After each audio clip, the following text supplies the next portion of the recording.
Hello students, आज का जो हमारा टॉपिक है वो है ग्रीन्स थ्योरम। ग्रीन थ्योरम करने से पहले हम लोग क्या करेंगे, डबल इंटीग्रेशन को अच्छी तरह देखेंगे, क्योंकि ग्रीन थ्योरम की एक जो राइट हैंड साइड प्रूव करने के लिए होती है वो होती है आपकी डबल इंटीग्रेशन के साथ। अच्छा, डबल इंटीग्रेशन में हम एक क्वेश्चन करेंगे विद कांस्टेंट लिमिट के साथ। ध्यान से देखिएगा, मैं एक क्वेश्चन करूंगा।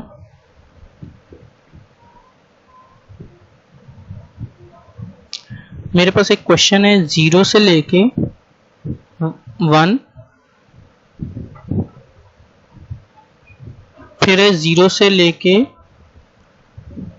2, x y d y d x. ध्यान से देखिएगा, इसमें मैं किसको इंटीग्रेट करूंगा, क्योंकि हम लोग पहले भी डबल इंटीग्रेशन कर चुके हैं। ये जो आपकी टर्म होगी, ये जो लेफ्ट हैंड साइड से लेते हुए आएगी, ये वाली मैं इसको करूंगा। जब मैं इसको इंटीग्रेट करूंगा तो इसका ये मतलब हुआ कि ये y के रिस्पेक्ट से होगा। 0 से लेके 1 वाई स्क्वायर अपॉन 2, और हमारी जो लिमिट है वो क्या है, 0 से लेके 2 है। 0 से लेके 2 हो जाएगी। अब हम क्या करेंगे,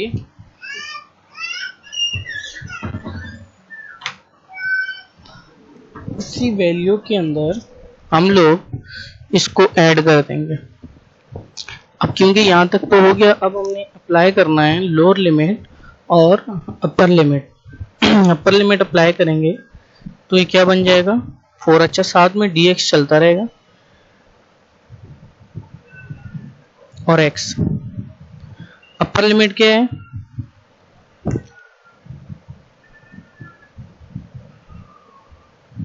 x dx 0 से लेके 1।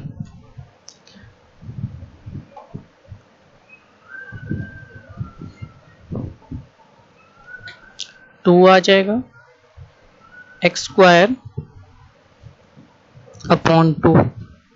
लिमिट आपकी क्या आ जाएगी, 0 से लेके 1। अब जब अप्लाई करेंगे तो ये क्या हो जाएगा, upper limit minus lower limit. अब इसी क्वेश्चन को विद द चेंज ऑफ जो आपका dx dy है उसको चेंज करके देखेंगे कांस्टेंट लिमिट के साथ, क्या उस पर कोई फर्क पड़ेगा। उस पर फर्क नहीं पड़ेगा। मैं dx को पहले लिख रहा हूँ, dy को बाद में लिख रहा हूँ।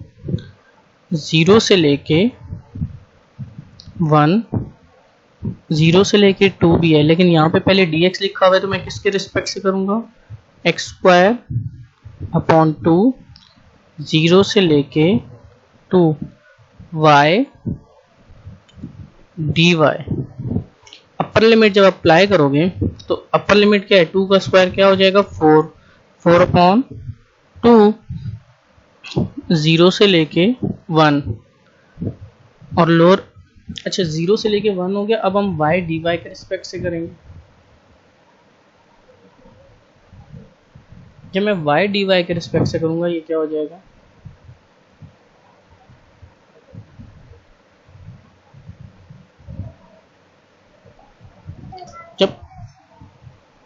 जब अपर लिमिट अप्लाई करूंगा तो क्या हो जाएगा, 0 से लेके 1 है, ये तो हो जाएगा 2 कैंसिल होने के बाद। अब ये अपर लिमिट है, ये 2 मल्टीप्लाई 1 अपॉन 2। आपने स्टूडेंट देखा होगा दोनों के आंसर सेम है। अगर आपके पास कांस्टेंट लिमिट हो, लिमिट क्या हो जाए, कांस्टेंट हो जाए, तो आपका जो आंसर आता है वो फिर भी क्या होता है, सेम ही होता है। लिमिट कांस्टेंट करने से आपके आंसर पे फर्क नहीं पड़ेगा। आपका जो डी वाई और डी एक्स होता है वो आपका क्या होता है, हमेशा सेम ही रहता है।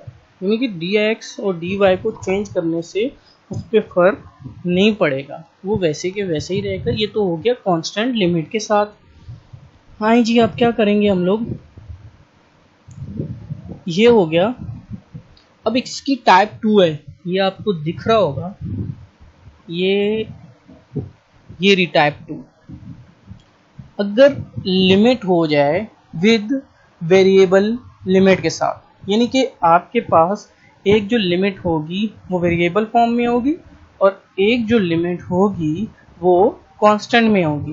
हमेशा याद रखना, दोबारा से बताता हूँ, हमारे पास एक टाइप थी कांस्टेंट लिमिट और एक टाइप थी अब वेरिएबल के साथ, कि अगर एक लिमिट आपकी वेरिएबल फॉर्म में हो जाए और एक लिमिट जो है वो 0 से लेके 1 की बन जाए, तो उस वक्त हम क्या करेंगे, ध्यान से देखिएगा ज़रा।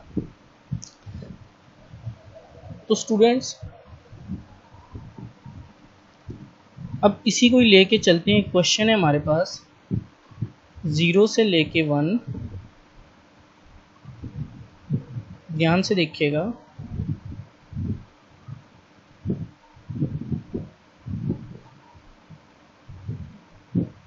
x स्क्वायर xy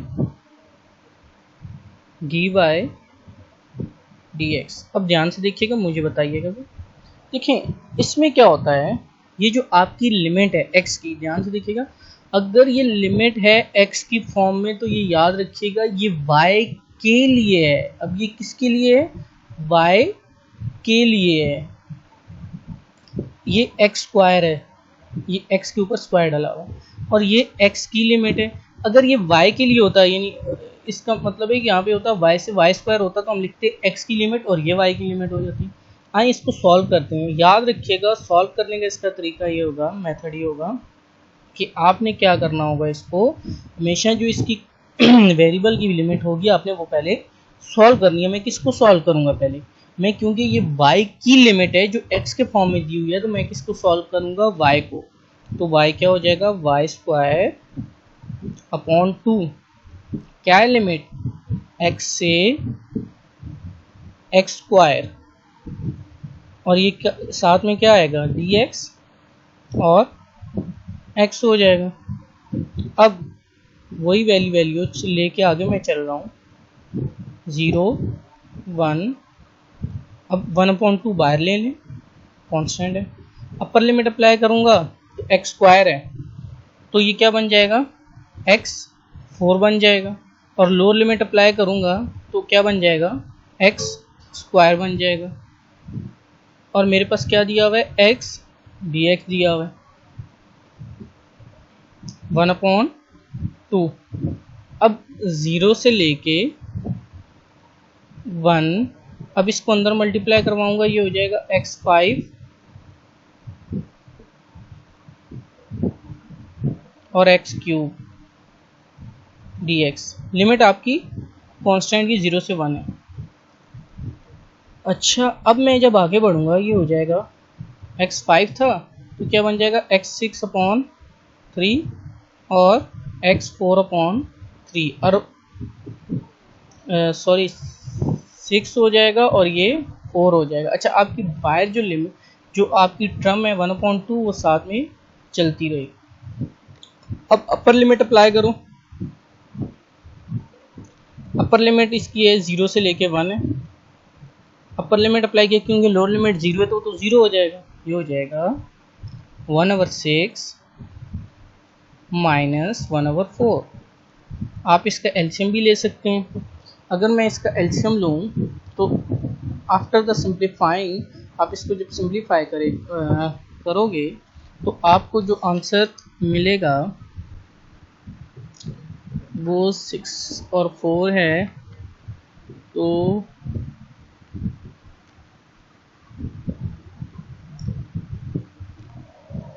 12 है, तो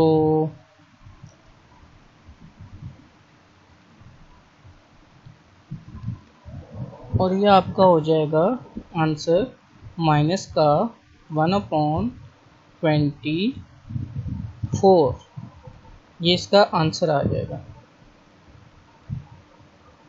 ये हमने की टाइप 2।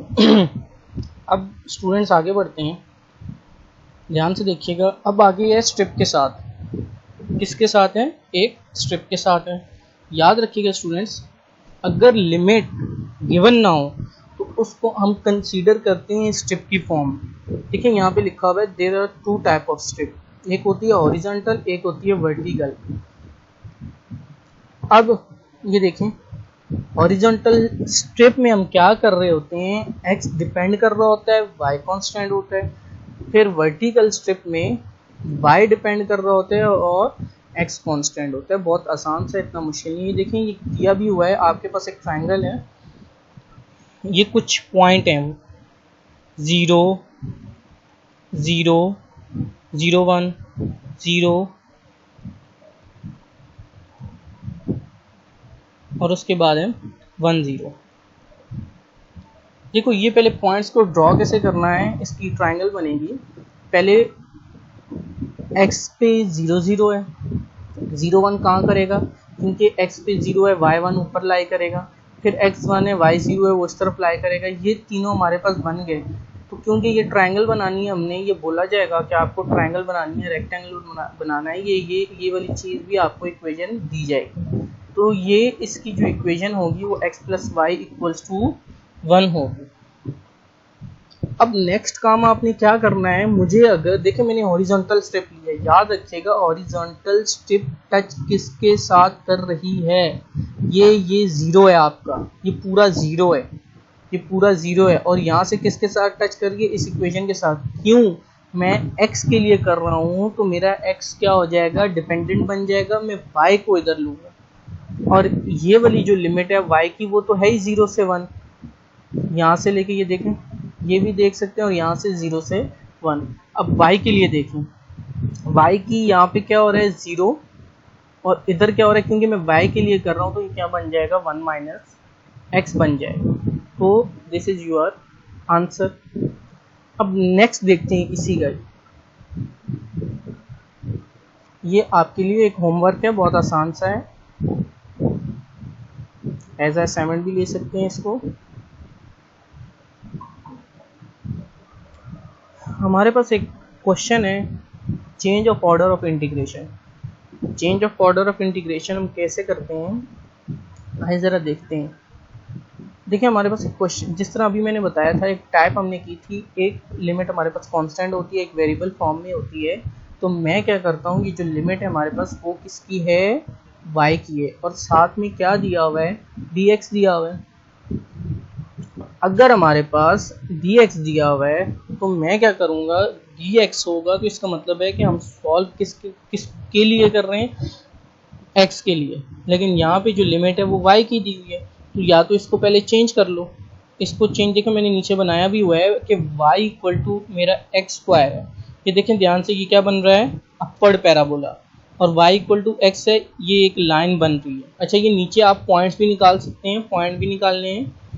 ये दोनों का क्या हो रहा है, इक्विवेलेंट है, पावर सेम है, तो आप इन दोनों को कंपेयर करोगे। कंपेयर करने के बाद आपने इसकी वैल्यू निकालनी है, 0 1 की पुट करनी है।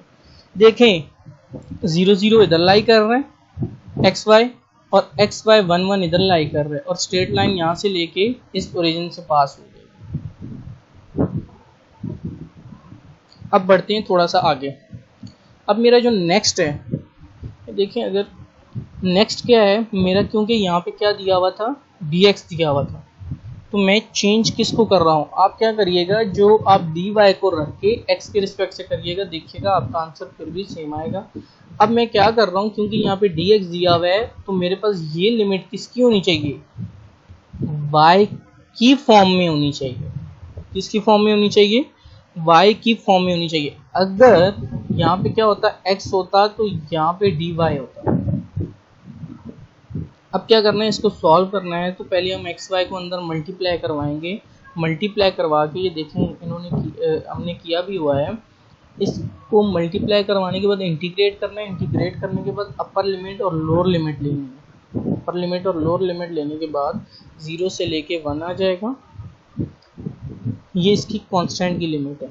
जब आप इसको सिंप्लीफाई करेंगे तो आपका आंसर क्या आ जाएगा, 5/6 आ जाएगा। सुन, आई होप कि ये आपको समझ आया हो।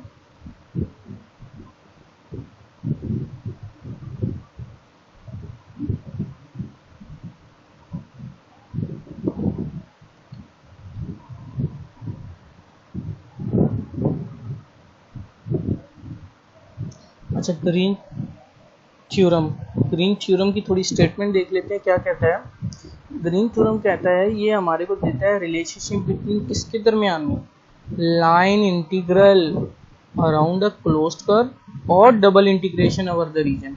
ये तीन चीज़ों पे, लाइन इंटीग्रल, डबल इंटीग्रेशन और एक क्लोज्ड कर्व होगी आपके पास। अब ये देखें M d x plus N d y जो हम लाइन इंटीग्रल में करते थे, ये इसका डबल इंटीग्रेशन है। एम और एन दोनों फंक्शन है किसके, एक्स और वाई के, और ये क्या है, पार्शियल डेरिवेटिव है। लाइन इंटीग्रल जो लेफ्ट हैंड साइड पे है वो है लाइन इंटीग्रल डिपेंड अपॉन किस पे ऊपर कर रही है, नंबर ऑफ क्लोज कर्व पे कर रही है, और राइट हैंड साइड किस पे कर रही है, नंबर ऑफ रीजन पे कर रही है कि आपकी आइदर नंबर ऑफ रीजन क्या है। देखिए नीचे मैंने बताया भी हुआ है कि लाइन इंटीग्रल ये इसकी कितनी है, क्लोज कर्व 3 है, तो इसके नंबर ऑफ लाइन इंटीग्रल कितने होंगे, 3 होंगे, लेकिन इसकी रीजन 1 बन रही है तो हर किसी की रीजन जो है 1 आएगी। इसकी 4 बन रही है तो नंबर ऑफ लाइन इंटीग्रल कितने होंगे, 4। इसकी भी 4 बन रही है तो इसकी भी लाइन इंटीग्रल कितने होंगे, 4। इसकी क्या बन रही है, 2 बन रही है, लेकिन देखिए हर किसी की जो रीजन है ना वो 1 बन रही है।